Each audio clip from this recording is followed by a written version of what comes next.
Hello family, welcome to our YouTube channel. It's me baby. ఇక్కడ పచ్చి పులుసు Telangana famous, like Hyderabad famous పచ్చి పులుసు చేస్తున్నా నేను. లైక్ మై హస్బెండ్ చేసిండు విత్ మై హెల్ప్.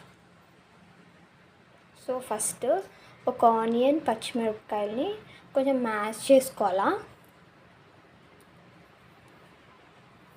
4 to 5 పచ్చిమిరపకాయలు, దాంట్లోనే కొంచెం లావు ఉప్పు వేసుకోవాలా. అలాగే ఒక ప్లేస్లో ఇంకొక బౌల్లో చింతపండు నానబెట్టుకోవాలా. చింతపండు రసం తీసుకొని ఈ ఉల్లిగడ్డలు, పచ్చిమిరపకాయలు ఉన్నాయి కదా, ఆ చింతపండు రసం వేసుకొని తర్వాత కొత్తిమీర వేసుకొని, లాట్ ఆఫ్ కొత్తిమీర వేసుకుంటే బాగుంటుంది.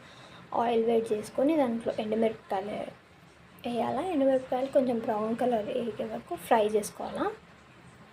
Word of God is, Behold, I have put my words in thy mouth. Jeremiah 1:9. తర్వాత కొంచెం కరివేపాకు, పసుపు,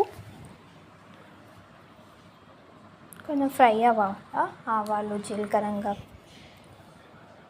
ఆ తాలింపు మనము చింతపండు, ఉల్లిగడ్డలు అవన్నీ పెట్టుకొని ఉన్నాం కదా, దాంట్లో వేసుకొని కొత్తిమీర వేసుకొని గార్నిష్ చేసుకుంటే అయిపోతుంది. పచ్చి పులుసు చాలా బాగుంటుంది. If you like this video, do like, share and subscribe.